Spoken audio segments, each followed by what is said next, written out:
tu acceptes Christ, tu as le royaume, mais tu n'as pas la justice du royaume. C'est pourquoi la Bible dit, obtiens le royaume. Et il y a un et.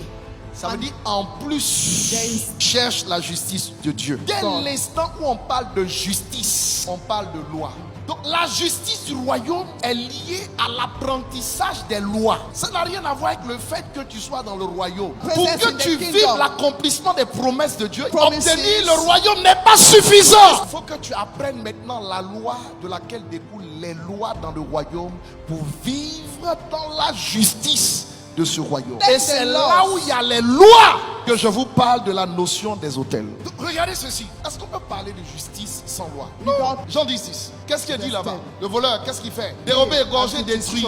Et Jésus dit quoi? Mais moi, je suis venu afin que les brebis aient. Touche quelqu'un, dit-lui, tu as la vie quand tu acceptes Jésus. De quelle vie s'agit-il? De la vie éternelle, de la vie Zoé. Maintenant vous voyez, regardez ce qui est rajouté à la vie. Il dit, qu'elle l'ait en abondance ou qu'elle soit dans l'abondance selon les versions. Ça veut dire, être dans l'abondance n'a rien à voir avec le fait d'avoir la vie. Être dans l'abondance, c'est ce qu'on rajoute plus la vie de Dieu. Ce n'est pas automatique, c'est pas possible. C'est le rajout. Donc tu peux avoir la vie et mourir pauvre et aller au paradis comme Lazare le pauvre. Tu as la vie, mais tu n'as pas la vie en abondance. Vous voyez, ces deux textes de Jean 10:10 et de Matthieu 6:33 vont exactement ensemble. Avoir la vie en abondance, c'est respecter les lois de Dieu. Avoir la vie éternelle, c'est accepter Jésus. C'est deux choses totalement différentes. Donc dis à quelqu'un, j'ai déjà la vie parce que j'ai Jésus-Christ. Mais la question c'est, est-ce que j'ai la vie abondante? Dis, j'ai déjà le royaume parce que j'ai Jésus. Est-ce que j'ai la justice du royaume? C'est ce que les religieux n'arrivent pas à percevoir. Ils ne comprennent pas que la vie abondante,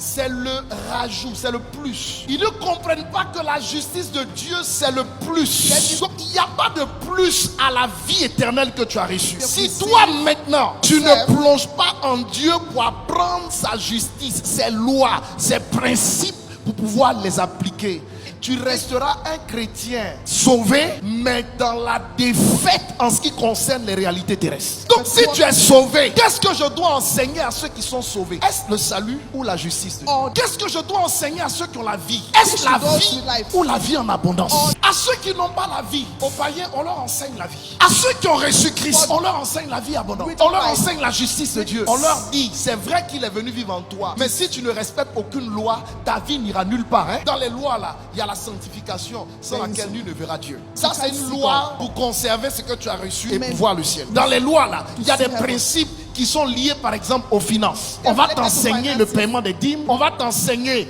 les différents types d'offrandes. D'où vous avez le principe des autels qui sont des offrandes sacrificielles. On va t'enseigner les différentes clés qui régissent les lois de Dieu pour que tu quittes, que tu passes de la vie simple, n'est-ce pas, à la vie abondante.